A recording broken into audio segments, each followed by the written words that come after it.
चलिए आज 12 महाज्योतिर्लिंग के लोकेशन को जानते हैं। उत्तर से भगवान शिव का प्रथम ज्योतिर्लिंग है। मान्यता है कि इस मंदिर की स्थापना चंद्रदेव ने कई देवताओं के साथ मिलकर की थी। शास्त्रों के अनुसार इस मंदिर में भगवान शिव के दर्शन मात्र से ही सारे पाप नष्ट हो जाते हैं और मनोकामना पूरी होती है। प्राचीन हिंदू ग्रंथों के अनुसार सोम अर्थात चंद्र ने दक्ष प्रजापति राजा की 27 कन्याओं से विवाह किए थे, लेकिन उनमें से रोहिणी नामक अपनी पत्नी को अधिक प्यार व सम्मान दिया करते थे। इस अन्याय को देखकर क्रोध में आकर दक्ष ने चंद्रदेव को शाप दे दिया कि अब से हर दिन तुम्हारा तेज क्षीण होता रहेगा। फलस्वरूप हर दूसरे दिन चंद्र का तेज घटने लगा। शाप से विचलित और दुखी सोम ने भगवान शिव की आराधना शुरू कर दी। अंततः शिव प्रसन्न हुए और सोम यानी चंद्र के शाप का निवारण किया। सोम तिर्लिंग मल्लिकार्जुन ज्योतिर्लिंग के बारे में। मल्लिकार्जुन द्वादश ज्योतिर्लिंग में से एक है। शिव का ये धाम आंध्र प्रदेश के कृष्णा जिले में कृष्णा नदी के तट के पास श्री शैलम पर्वत पर स्थित है। इस पवित्र पर्वत को दक्षिण का कैलाश माना जाता है। मान्यता है कि सावन के पवित्र माह में मल्लिकार्जुन ज्योतिर्लिंग के दर्शन से भक्तों के सभी मनोरथ पूर्ण हो जाते हैं। इस पवित्र ज्योतिर्लिंग के उत्पत्ति के विषय में कहा जाता है, जब कार्तिकेय पृथ्वी की परिक्रमा कर वापस आए तब वहां जो हुआ वह सब देखकर चौंक गए। गुस्से में विशाल पर्वत की ओर चल दिए। कार्तिकेय को मनाने के लिए माता पार्वती भी पर्वत पर पहुंची। इसके बाद भगवान शिव ने वहां ज्योतिर्लिंग के रूप में प्रकट होकर अपने दर्शन दिए। तभी से शिव का यह ज्योतिर्लिंग मल्लिकार्जुन ज्योतिर्लिंग के नाम से विख्यात हुआ। रावण ने स्थापित किया था।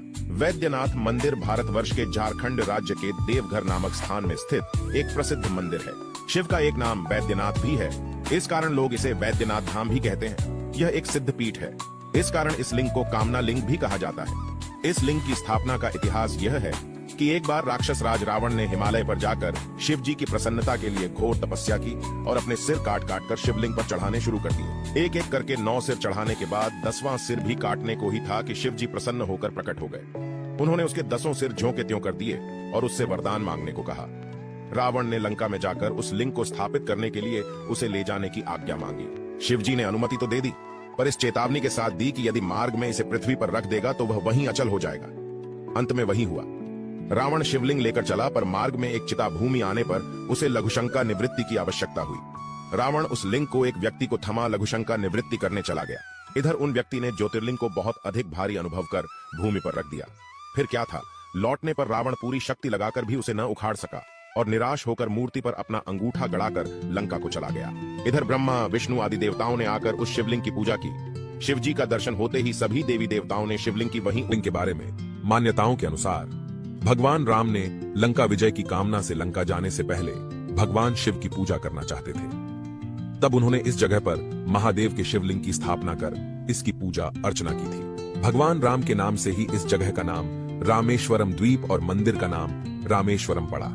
पुराणों के अनुसार रावण एक ब्राह्मण था और ब्राह्मण को मारने के दोष को खत्म करने के लिए भगवान राम भगवान शिव की पूजा करना चाहते थे, लेकिन तब इस द्वीप पर कोई मंदिर नहीं था, इसलिए हनुमान जी को कैलाश पर्वत से भगवान शिव के शिवलिंग लाने के लिए कहा गया। जब हनुमान जी समय पर शिवलिंग लेकर नहीं पहुंच पाए, तब माता सीता ने समुद्र की रेत को मुट्ठी में उठाकर शिवलिंग का निर्माण किया और इसी शिवलिंग की भगवान राम ने पूजा की। हनुमान जी के द्वारा लाए गए शिवलिंग को भी यहीं पर स्थापित कर दिया गया। भगवान राम ने ब्राह्मण हत्या के दोष से मुक्ति पाने के लिए यहाँ शिवलिंग की स्थापना कर उसकी पूजा की थी। इसलिए माना जाता है कि इस ज्योतिर्लिंग की विधि विधान से पूजा करने से ब्रह्म हत्या जैसे पापों से मुक्ति मिलती है। जो व्यक्ति ज्योतिर्लिंग के बारे में काशी विश्वनाथ मंदिर भगवान शिव को समर्पित एक प्रसिद्ध हिंदू मंदिर है। यह भारत के उत्तर प्रदेश के प्राचीन शहर बनारस के विश्वनाथ गली में स्थित है। यह हिंदुओं के सबसे पवित्र तीर्थ स्थलों में से एक है और भगवान शिव के 12 ज्योतिर्लिंग मंदिरों में से एक है। यह मंदिर पिछले कई हजारों सालों से पवित्र गंगा नदी के पश्चिमी तट पर स्थित है। मंदिर के मुख्य देवता को श्री विश्वनाथ और विश्वेश्वर के नाम से जाना जाता है, जिसका शाब्दिक अर्थ है ब्रह्मांड के भगवान। कहा जाता है कि यह मंदिर भगवान शिव और माता पार्वती का आदि स्थान है।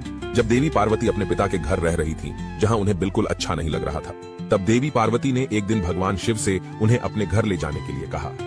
भगवान शिव ने देवी पार्वती की बात मानकर उन्हें काशी लेकर आए और यहाँ विश्वनाथ ज्योतिर्लिंग के रूप में खुद को स्थापित कर लिया। ऐसा माना जाता है कि एक बार इस मंदिर के दर्शन करने और पवित्र गंगा में स्नान कर लेने से मोक्ष की प्राप्ति होती है। मंदिर भारत के 12 ज्योतिर्लिंगों में से एक है। यह मध्य प्रदेश राज्य के उज्जैन नगर में स्थित महाकालेश्वर भगवान का प्रमुख मंदिर है।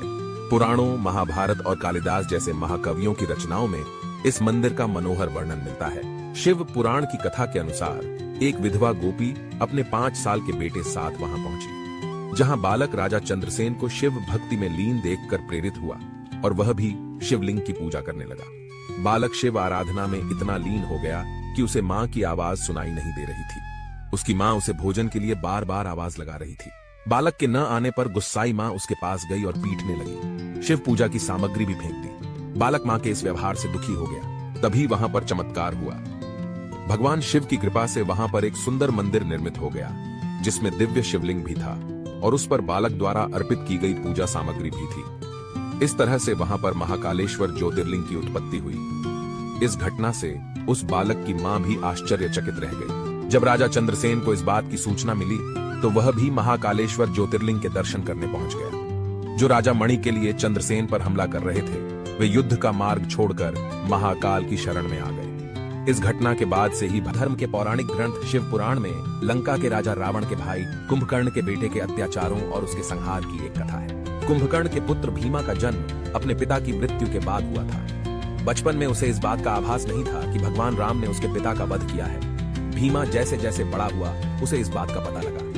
बदले की भावना में वह जलने लगा और अपने पिता की हत्या का बदला लेने का प्रण किया। उसे पता था कि राम से युद्ध कर जीतना आसान नहीं है, इसलिए उसने कठोर तपस्या की और ब्रह्मा जी को प्रसन्न किया। ब्रह्मा जी ने उसे विजयी होने का वरदान दिया। इसके बाद भीमा ने अपनी असुर शक्ति का इस्तेमाल कर लोगों को नुकसान पहुंचाना शुरू कर दिया। उसके अत्याचार से सिर्फ मानव ही नहीं, देवतागण भी त्रस्त हो गए। चारों ओर त्राही त्राही मच गई। अंततः देवताओं ने भगवान शिव से मदद की गुहार की। भगवान शिव ने देवताओं को उसके अत्याचार से मुक्त कराने का वादा किया और स्वयं उसका संहार करने का निर्णय लिया। महादेव ने जिस स्थान पर भीमा का वध किया, वह स्थान देवताओं के लिए पूजनीय बन गया। सभी ने भगवान शिव से उसी स्थान पर शिवलिंग रूप में प्रकट होने की प्रार्थना की। भगवान पत्र में जन्मे सुधर्मा नामक एक ब्राह्मण अपनी प्रिय पत्नी सुदेहा के साथ वहां रहा करते थे। वह बड़े ही धार्मिक थे।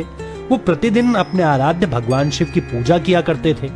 वैसे तो दोनों बड़े ही सुखी थे, परंतु उनकी कोई संतान नहीं थी, जिसके कारण उन्हें अपने पड़ोसियों के व्यंग्य वाक्य सुनने पड़ते थे। इसलिए एक दिन अत्यंत दुखी होकर सुदेहा अपने पति से आकर बोली, हे नाथ, सृष्टि का यही नियम है कि जो भी वंश इस पृथ्वी पर चल रहा है, उसे आगे बढ़ाने का दायित्व संतान के हाथ में होता है, और मैं तो संतान के सुख से ही वंचित हूँ। कृपा करके अपने वंश को नष्ट होने से बचाइए, अतः आप मेरी बहन खुष्मा से विवाह कर लीजिए। सुधर्मा ने इनकार करते हुए कहा कि इस विवाह से सबसे ज्यादा दुख खुद तुम्हें ही होगा, परंतु अपने हट से सुदेहा ने खुष्मा का विवाह सुधर्मा से करा दिया। खुष्मा अपनी बड़ी बहन के कहने पर प्रतिदिन 101 पार्थिव लिंग बनाकर विधि पूर्वक उनकी पूजा करती थी और फिर उनका विसर्जन निकट के तालाब में कर दिया करती थी। शिव की कृपा से खुष्मा को एक गुणवान पुत्र हुआ। खुष्मा का सम्मान बढ़ने लगा और सुदेहा के मन में अपनी बहन के प्रति ईर्ष्या उत्पन्न होने लगी। समय आने पर उस पुत्र का विवाह हो गया। पुत्र वधू के घर आ जाने से सुदेहा और ईर्ष्या करने लगी। एक रात सुदेहा ने सोते हुए पुत्र को चाकू से मार डाला और उसके अंग को काट के उसी तालाब में डाल दिया, जहां खुष्मा प्रतिदिन पार्थिव लिंगों का विसर्जन किया करती थी। सुबह उठकर सुधर्मा और खुष्मा पूजा में लग गए और पुत्र वधू ने जब पति के बिस्तर पर खून देखा तो वो रोने लगी और उसने सबको यह बात बताई, परंतु नित्य कर्मों में विलीन पति पत्नी विचलित नहीं हुए, जबकि सुदेहा दिखावे के लिए जोर जोर से विलाप करने लगी। पूजन के पश्चात खुष्मा पार्थिव लिंगों का विसर्जन करने के लिए उसी तालाब पर गई। तब उसने अपने पुत्र को वहां खड़ा देखा। वह जानती थी कि यह सब भगवान की ही लीला है। उसे ना ही हर्ष हुआ न दुख। फिर एक ज्योति उसके तपस्या करते थे। क्षेत्र में कई ऐसे ऋषि थे जो गौतम ऋषि से ईर्ष्या करते थे और उन्हें नीचा दिखाने की कोशिश करते रहते थे। एक बार सभी ऋषियों ने गौतम ऋषि पर गौहत्या का आरोप लगा दिया। सभी ने कहा कि इस हत्या के पाप के प्रायश्चित में देवी गंगा को यहाँ लेकर आना होगा।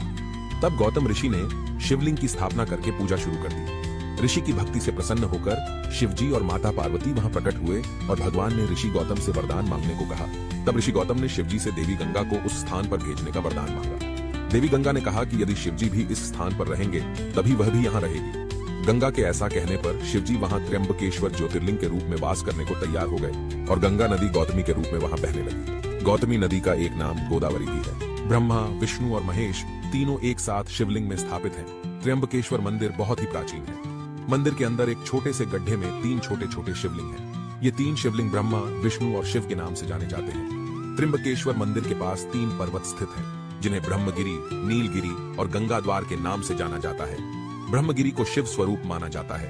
नीलगिरी पर्वत पर नीलांबिका देवी और दत्तात्रेय गुरु का मंदिर है। कहानी की शुरुआत कहां से हुई, क्या आपको पता है? आज हम बात करने वाले हैं गुप्तकाशी के बारे में। गुप्तकाशी उत्तराखंड राज्य के रुद्रप्रयाग जिले में स्थित एक छोटा शहर है। गुप्तकाशी शहर हिंदुओं के लिए धार्मिक महत्व रखता है। रुद्रप्रयाग से मंदाकिनी नदी के किनारे गुप्तकाशी का मार्ग है। कुल दूरी लगभग 45 किलोमीटर है। गुप्तकाशी नाम का अर्थ होता है छिपा हुआ काशी, क्योंकि इसे उत्तर भारत में स्थित पवित्र नगरी काशी या वाराणसी की छिपी हुई प्रतिलिपि के रूप में माना जाता है। गुप्तकाशी में प्राचीन विश्वनाथ मंदिर एक प्रमुख आकर्षण है, जो भगवान शिव को समर्पित है। इस स्थान के पौराणिक संदर्भ भी हैं, जो इसके नाम के बारे में बताते हैं। इस जगह का नाम गुप्तकाशी इसलिए पड़ा क्योंकि महाभारत के युद्ध के पश्चात 5 पांडवों को ब्रह्म हत्या का पाप लगा था, जिससे शिव जी बहुत नाराज होते हैं और 5 पांडवों से मिलना न पड़े, इसलिए शिव जी गुप्तकाशी में छुप गए, जिससे इस स्थान का नाम गुप्तकाशी पड़ा। लेकिन 5 पांडवों को गुप्तकाशी में देख ज्योतिर्लिंग शब्द में ज्योति का मतलब है प्रकाश और लिंग का मतलब है भगवान शिव का आकार। आज इंडिया में सबसे ज्यादा ज्योतिर्लिंग महाराष्ट्र में मौजूद है। तो चलिए एक एक करके 12 ज्योतिर्लिंग के दर्शन करते हैं। तो सबसे पहले गुजरात में स्थित सोमनाथ ज्योतिर्लिंग, जिसे सबसे पुराना ज्योतिर्लिंग माना जाता है।